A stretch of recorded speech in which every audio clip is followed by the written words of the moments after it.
You have said some pretty harsh things about him. You've said he's nasty. You said he's not very smart. You said he's a sleazeball. Well, those were private comments, and Well, but they're in your biography. yeah. He vented about Donald Trump to his biographer, Michael Tackett. The Emperor Palpatine of Republican politics, Mitch McConnell, humiliated Donald Trump in a brutally revealing interview on 60 Minutes, and we have to talk about it. But before we do, if you end up liking this video and you want to support the channel, please be sure to hit the like, subscribe, and alert bells before you go.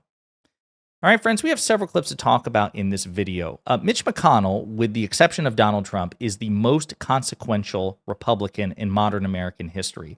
He has changed the lives of pretty much every American for the worse as a consequence of his machinations. And he's also kind of like a Dr. Frankenstein sort of figure.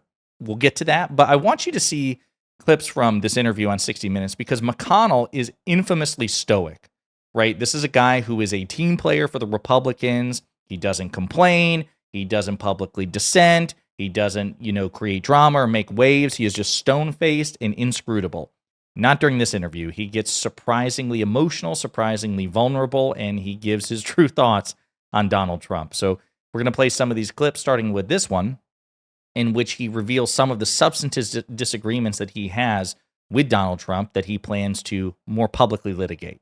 What? To do what? Well, I will be more outspoken about things that I particularly care about than I have been in the past. Particularly the resurgence of isolationism in today's Republican Party. America first, that's what they used in the 30s. And I'm hopeful the new administration will understand and act, not with just language that says America first, but funding that underscores the nature of the threat. Look, what is the situation? North Korea, China, Russia, Iran. This is a huge threat, a fight between the autocrats and the democracies. And when it comes to the democratic world, only one country can lead. That's us. That's fundamental to the difference between what you're saying and what this administration seems to be saying, which is we don't want to be the leader of the free world anymore. Well, I can only speak for myself. I think it's dangerous to step aside and assume that by speaking to autocrats, they will somehow treat you better. What about tariffs against our allies? It will drive the cost of everything up. In other words, it'll be paid for by American consumers. I mean, why would you want to get in a fight with your allies over this? So just to give two substantive examples right there, Mitch McConnell is publicly dissenting from Donald Trump when it comes to his foreign policy. And, Mitch McConnell comes from the neocon era. He's a bit more hawkish, and he thinks that, America has a vested diplomatic and military interest in defending our allies like Ukraine from foreign autocrats. He seems to be throwing Trump under the bus by suggesting he's naive, and I think that's the best case scenario. I think it's much more sinister than that personally, but that Trump is just, virtue signaling and bending the knee towards foreign autocrats like Putin and Kim Jong-un and others. So again, kind of humiliating Trump there, a departure from, things he usually says in public. And also disagreeing with Donald Trump's recent trade war with Mexico, Canada, and China, saying that, this isn't going to financially benefit the United States. The American consumer is going to pay for this. Again, departing from the bullshit lies from the Trump administration. I'll give you one other example before we play some other clips. And this one comes at the end, and this was when McConnell was asked about Donald Trump's pardoning of, between 1,700 convicted January 6th, or rather prosecuted January 6th defendants, including the violent ones. This is what McConnell had to say. What about the pardons for the people who stormed the Capitol that day? I think pardoning people who've been convicted is a mistake. But while So there you have it again. McConnell publicly disagreeing with Trump's decision to pardon people who attacked the police and tried to overthrow the government. More on January 6th in just a minute. This clip gets a bit more personal in terms of the assessment that McConnell has of Donald Trump in terms of his intellect, in terms of his fitness for office, and it's pretty funny. President Trump called you, among other things, a sullen, unsmiling political hack. You have said some pretty harsh things about him. You've said he's nasty. You said he's not very smart. You said he's a sleazeball. Well, those were private comments, and Well, but they're in your biography. yeah. He vented about Donald Trump to his biographer, Michael Tackett, who interviewed him over the last 3 years. So again, not denying it, not saying no comment, saying, yeah, I did say that stuff, and you know what, I meant every word of it, but they were supposed to be private. I was just talking about that to the guy writing my biography. So again, we've had credible reporting on this for years that McConnell thought that, Donald Trump is stupid, which he is. Mitch McConnell is unquestionably more intelligent than Donald Trump, much to the detriment of America. It's precisely because that combination of Donald Trump being a useful authoritarian stooge and McConnell being kind of the sinister puppet master, this has forever shaped the American judiciary in particular for the worse. Again, we'll get into that, but I just love that. Yeah, I do think he's stupid and he's unfit for office. Here's another clip, and this one talks about, again, the transformation within the Republican Party and Donald Trump getting pretty personal with McConnell. His job became more difficult as his party became more MAGA, and even worse after President Trump used a racial slur against his second wife, Elaine Chao. Did you ever confront him about what he said about your wife, Elaine? No, I chose not to engage with him. And today? You feel okay about that? No, I don't feel okay about it. How would you describe your But that's Mitch McConnell in a nutshell. Mitch McConnell, unfortunately, like so many other Republicans, I think in the case of Ted Cruz and Lindsey Graham, it's cowardice. McConnell's not even so much cowardice as it is just he puts his party above his country and certainly above his wife, which is that Trump can insult former Transportation Secretary Elaine Chao, Mitch McConnell's wife, and Mitch McConnell's probably pissed off about it, but he doesn't want to rock the boat and undermine Republican solidarity, so he throws his wife's dignity under the bus and allows Donald Trump to publicly insult her, even as he stews silently. One last clip here, and this one gets into the crux of it, and this is where you see McConnell at his most emotional when the topic turns to January 6th. that? No, I don't feel okay about it. How would you describe your relationship with President Trump? Well, we haven't spoken for quite a while. I was very upset about what happened January 6th.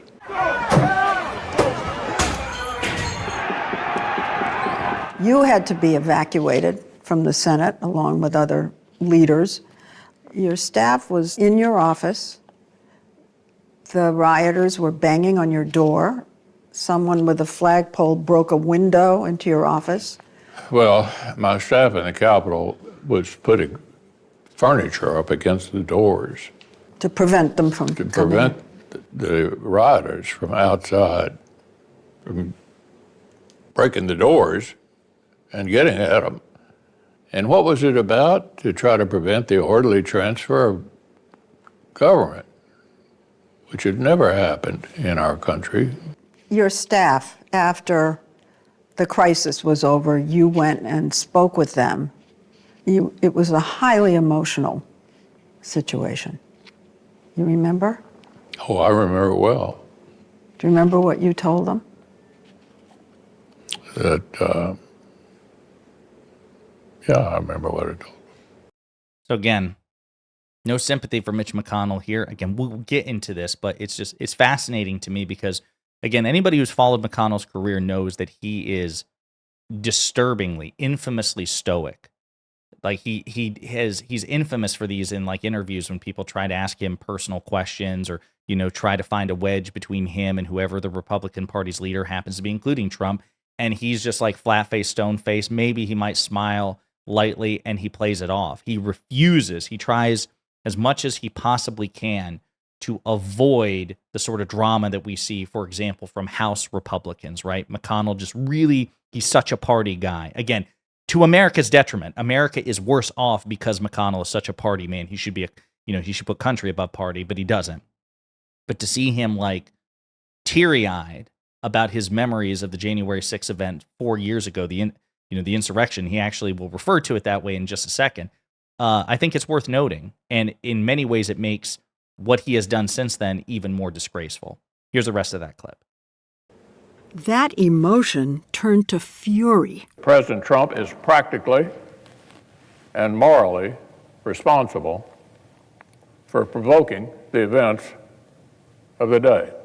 That's the way I still feel about it. What are your views on President Trump and his supporters trying to change what happened on January 6th? They're calling it a day of love.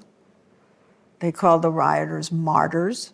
Yeah, no, it was an insurrection. What about It was an insurrection. And that particular word, that insurrection word, is something that so many Republicans, including Ben Shapiro, who refer to it as insurrection after it happened, then he's desperately been trying to run away from it because it's really hard to justify in a sane, principled world supporting an insurrectionist president. So here's what I want to say.